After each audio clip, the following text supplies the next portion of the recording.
আপনারা জানেন একজন ফিল্ম স্টার নাকি বলে নাম হলো মিঠুন। আপনারা নাম শোনেন না? যে সোশ্যাল মিডিয়ায় দেখবেন পেপারও লেখা হয়েছিল তার নাম লিখে।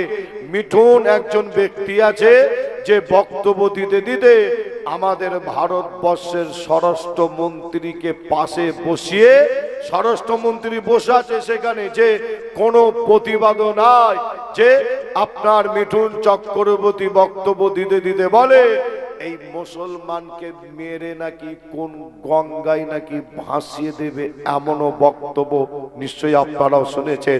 তবে আমি আসিম বিল্লাহ তাই আপনাদের জানাই 2024 সাল সামনে, 2025 মনে রাখবেন, কঠিন সময় কঠিন টাইম আমাদের কাছে আগিয়ে আসে।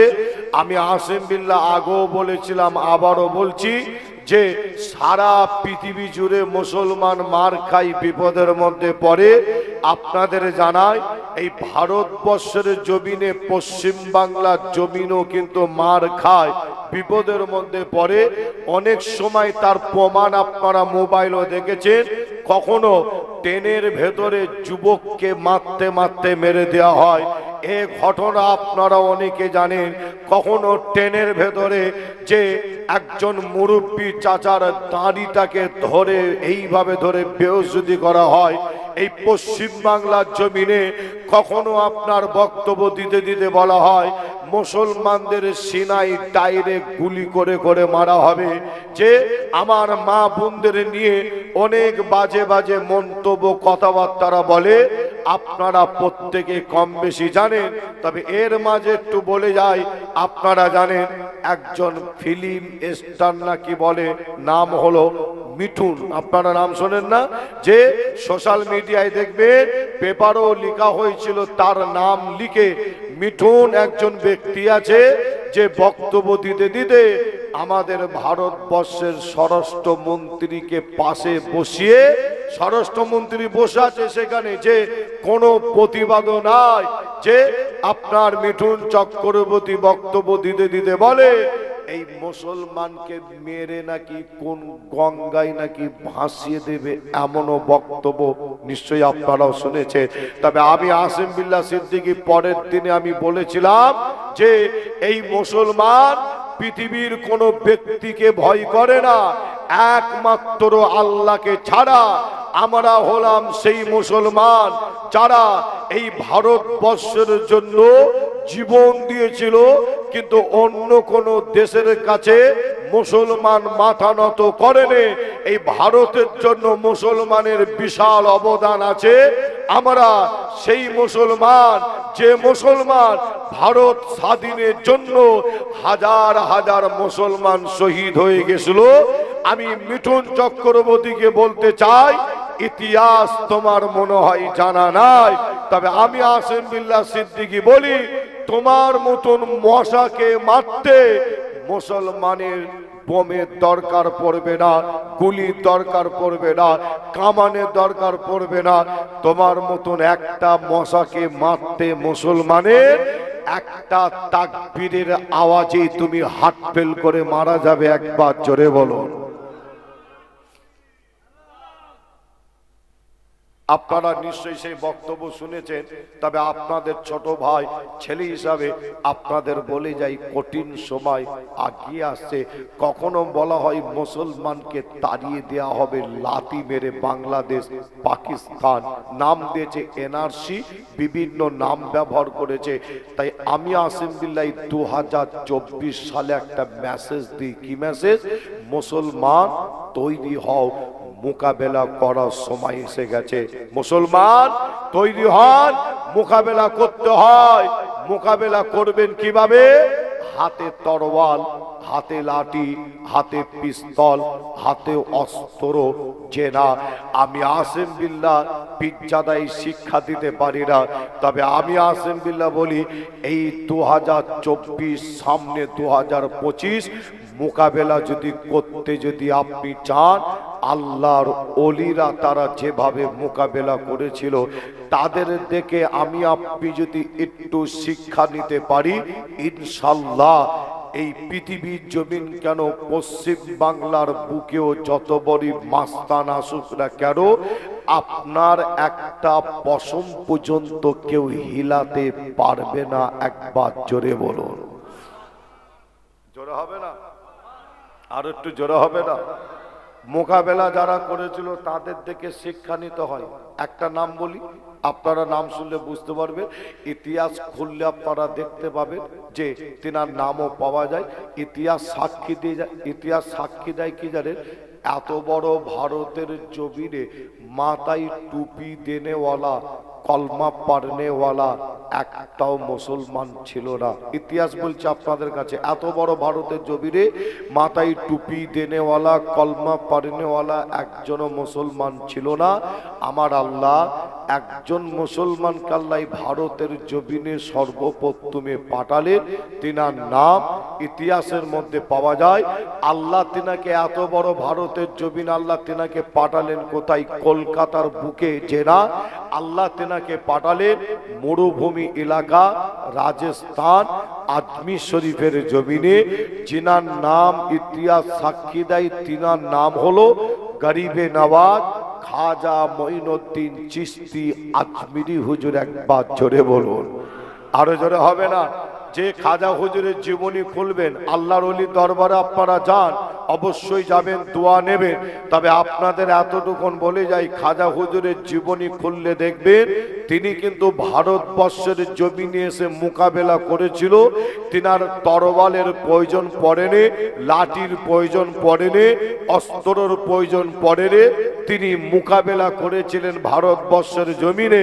খাজা হুজুর সর্বপ্রথম আজমির শরীফ রাজস্থানের বুকে এসে দেখছেন কি জানেন, রাজস্থানের মানুষ, আজমির শরীফের মানুষ, তারা অন্যায় কাজে লিপ্ত, গুনার মধ্যে ডুবে আছে, গরিবের ওপর অত্যাচার, মহিলাদের ওপর অত্যাচার।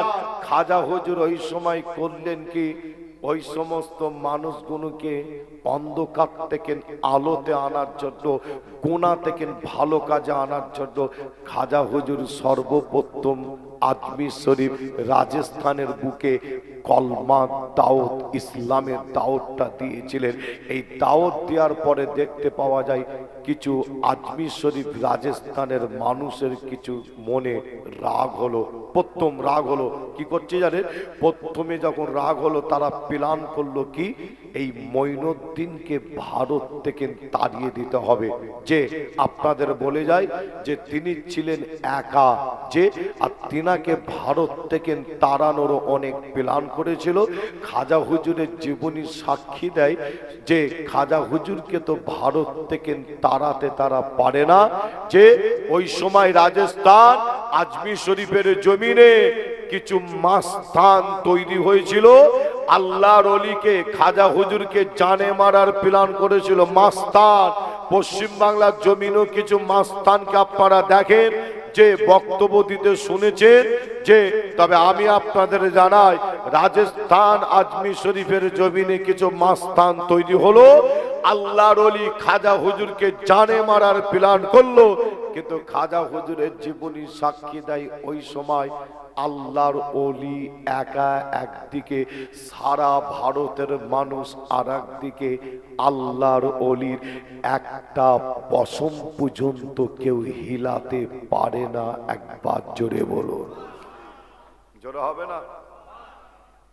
একটা পশম মেলাতে পারে না। সারা ভারতের মানুষ একদিকে, খাজা হুজুর আর একদিকে। আল্লাহু আকবার। যখন খাজা হুজুরকে জানে মারতে পারে না, খাজা হুজুরের জীবনী সাক্ষী দেয় ওই সময় রাজস্থান আজমির শরীফের জমিনে একটা বড় টপ র্যাঙ্কের মাস্তান তৈরি হয়েছিল, টপ র্যাঙ্কের, যার নাম শুনলে আজমির শরীফের মানুষ ভয়ে কাঁপতো, রাজস্থানের মানুষ ভয় পেয়ে যেত। টপ র্যাঙ্কের মাস্তান, যে আপনার ওই টপ র্যাঙ্কের মাস্তানের নাম শুনলে মানুষ ভয় পেয়ে যেত। তার কারণ কি জানেন, একটা বড় জাদুঘর ছিল।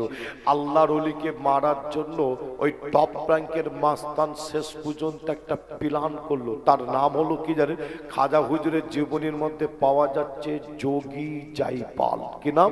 যোগী জাইপাল। আল্লাহর ওলিকে মারার জন্য যোগী জাইপাল শেষ পর্যন্ত একটা প্ল্যান, কি প্ল্যান, একটা পাথরের জাদু করছে, আল্লাহর ওলিকে মারবে। পাথর যে পাথরটা ছোট পাথর যে না, বিশাল বড় পাথর, এত বড় পাথর এই গ্রামের যদি 400 থেকে 500 যুবক মিলে গিয়ে যদি আপনারা পাথরটা তুলে যদি চাগানোর চেষ্টা করে, পাথরটা তুলে চাগাতে পারবে না, এত বড় পাথর। যোগী জাইপাল অত বড় পাথরে জাদু করে জাদু করে জাদু করে ওই বিশাল বড় পাথরটাকে জাদুর দ্বারায় আল্লাহর অলির দিকে ছুঁড়ে দিয়েছিল। অত বড় পাথর জাদুর দ্বারায় উড়ে উড়ে উড়ে উড়ে আসে আল্লাহর অলির মাথায় পড়ে যাবে, আল্লাহর অলির ঘাড়ে পড়ে যাবে, খাজা হুজুর মারা যাবে, ওদের মনটা খুশি হয়ে যাবে। এই না মনে করে যখন পাথরটা ছুঁড়ে দিয়েছিল, আল্লাহর অলি ওই সময় খাজা হুজুর মোকাবেলা করছে। যে কিভাবে মোকাবেলা, একটা হাত আসমানের দিকে অর্থাৎ পাথরের দিকে খাজা হুজুর হাতটা করে দিয়ে বলেছিল, এ পাথর আল্লাহ যদি হুকুম হয়, আমি মঈনুদ্দিন বলছি আমার মাথার উপরে, ঘাড়ের উপরে, পিঠের উপরে এসে পড়। পাথর আল্লাহ যদি হুকুম যদি না হয়, তুই ওই জায়গায় ওই অবস্থায় রয়ে যা, রয়ে যা, রয়ে যা। আল্লাহর অলির মুখের কথাটা আল্লাহর দরবারে কবুল হয়ে গিয়ে ওই পাথরটা ওই সময় ওই জায়গায় ওই অবস্থায় রয়ে গিয়েছিল। একবার জোরে বলুন, জোরে হবে না? আজও পর্যন্ত সেই পাথর আছে না নাই? কি নাই? আছে তো নাকি? আজও পর্যন্ত সেই পাথর আছে। যদি মনে করে নিজের চামড়ার চোখে আপনারা দেখে আসবেন। কোথায়? খাজা হুজুরের মাজার জিয়ারত করবেন, করে ওপর দিকে তাকালে দেখতে পাবেন একটা বিশাল বড় পাহাড়। পাহাড়টার নাম হলো কি? তারাগড় পাহাড়, তাই তো নাকি? তারাগড় পাহাড়ে উঠতে হয় ওই পাথরটা দেখার জন্য। নিচে থেকে গাড়ি ভাড়া পাওয়া যায়, গাড়ি চেপে উঠবেন পাহাড়ের উপরে, উঠে দেখবেন পাহাড়ের উপরে আল্লাহর অলির মাজার, শহীদান হুজুরদের মাজার জিয়ারত করে গাড়ি চেপে যদি আপনি ফের নেমে পড়েন, পাথরটা দেখতে পাবেন না। পাথর দেখার জন্য আপনাকে করতে হবে কি? গাড়ি আপনি চেপে উঠেছেন ঠিক কথা, গাড়ি আপনাকে ছেড়ে দিতে হবে, অর্থাৎ পাহাড় কেটে রাস্তা তৈরি করা আছে, ওখান থেকে হেঁটে হেঁটে হেঁটে হেঁটে নামতে হবে। এই নামতে নামতে দেখতে পাবেন আজও পর্যন্তই সেই পাথরটা একটা জায়গায় রাখা আছে।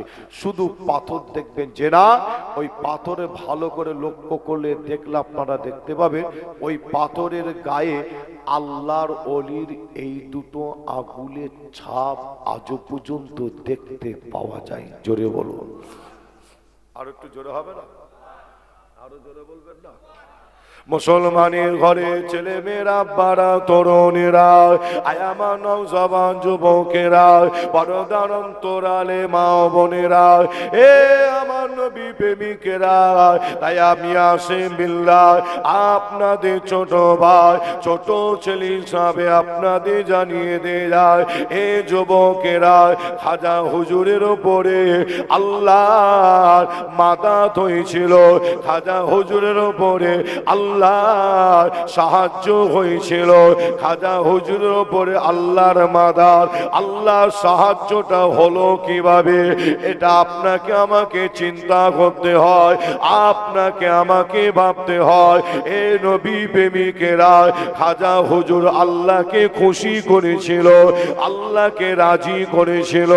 আল্লাহকে খুশি, আল্লাহকে রাজি করতে গেলে মনে রাখবেন খোদার ঘর মসজিদে যেতে হয়, খোদাকে সেজদা দিতে হয়, নামাজ পড়তে হয়।